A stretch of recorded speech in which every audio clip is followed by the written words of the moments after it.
Well, Tesla owners say an online map decorated with an image of a Molotov cocktail includes personal information about them, such as residential addresses, raising fears that activists opposed to Elon Musk could target them for vandalism. Musk condemning the website in a post on X, saying, quote, encouraging destruction of the Teslas throughout the country is extreme domestic terrorism. Our next guest out with a new note outlining the two things he says Musk needs to do to change the narrative. Wedbush's Dan Ives here at Post 9 to discuss. He's got a buy rating on Tesla, $550 price target. Is one of them leave the Department of Government Efficiency to come back and focus on Tesla? I mean, look, I believe, a few weeks ago it felt contained from all of our survey work, and we talked about it on the show. I think it's turned into what I'll call a brand crisis, and really a brand crisis tornado. And I think for Musk, he needs to balance this in terms of being Tesla's CEO and Doge. And I believe taking a step back from Doge is crucial to the name. And, some will argue, we've been through it before, and I've been there from the beginning. I do believe the future of Tesla will really be determined how Musk handles the coming months. And I think that's why it's that much of a white knuckle moment. The longer term continues to be a golden sort of strategy. Near-termization. So is the concern for you that the longer he remains at Doge, the more controversial Tesla as a brand is going to be, or is it a focus thing? I think Tesla's become a political symbol, and that's a bad thing for any brand. And, more and more, as you see, whether it's on the White House lawn or, as we see more and more from D.C., that's a bad thing for Tesla, because it comes down to Tesla shareholders. They own Tesla, and it's the reason we're bullish, because autonomous, disruptive tech, what I believe is, along with NVIDIA, one of the best disruptive technology companies over the next decade. But it's a crisis moment. And I think, when we wrote the note, it's really urging Musk, urging the board. I'm not going to listen to you. Look, I sat across from him now. It's a long time ago. It was, you could argue, a different Musk back in 2023, May. But he said then, and I would assume he'd say the same thing to you now. I don't care, Dan. I'm going to say what I want to say and do what I want to do. Yeah, and David, I think he could do what he wants to do. I think the issue now is it's not necessarily the stock or the money, because someone will be like, Musk doesn't care about that, but Musk does care about Tesla customers in terms of the brand. And I think when you look, if there wasn't such a bright future, then now it wouldn't even mean anything. But the irony is it's probably the best technology innovation ahead when it comes to FSD, autonomous, and everything But if else. it is, then shouldn't that stand on its own? And that was what the stock was all about anyway. It was never really about fundamentally selling cars, right? It was never valued that way. So if they're going to have the best technology and be leaps ahead, why does the brand perception matter? Yeah, I think brand perception matters because ultimately it's about more and more you need, how many are going to do cyber cabs? What's FSD penetration going to look like?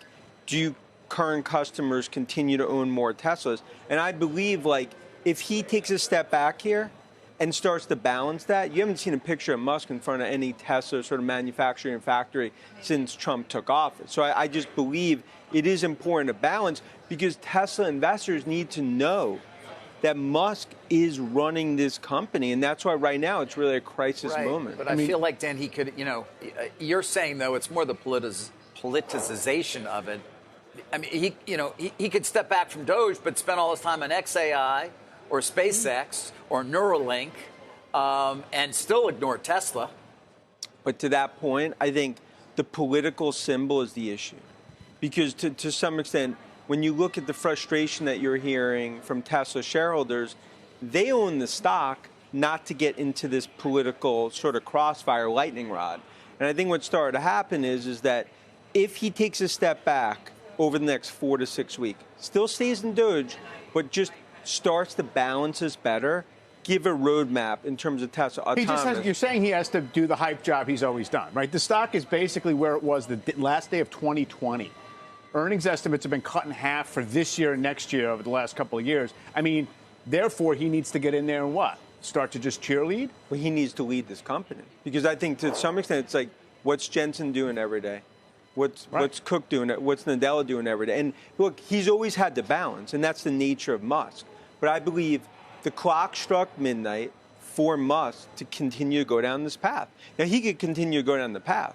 But from a Tesla shareholder perspective, I do believe this thing has gone into more of a crisis mode relative to brand and relative to the future. And that's why I think longer term, it's the best disruptive technology out there, along with NVIDIA. But it's a moment of truth for Musk. Who's running the Tesla right now, then? It's a good question. I think, if you look, I do believe like the innovation that's happening underneath Musk continues to accelerate.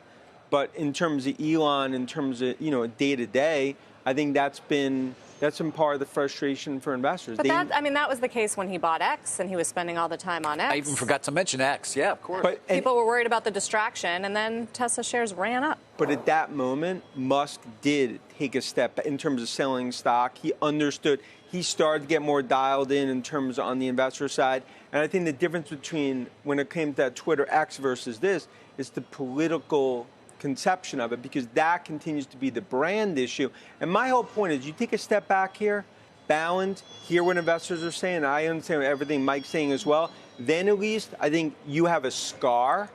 But if you continue down this path, that's where you have permanent brand damage, and that's the fear. And that's, and that's why we kind of, the thousands of people that we hear from to kind of put it out there. I think it's worse for brand Democrat, people lighting Tesla dealerships on fire, maybe, than Tesla. But Dan, thank you. No, thank you. Thank you, Dan Ives from Wedbush.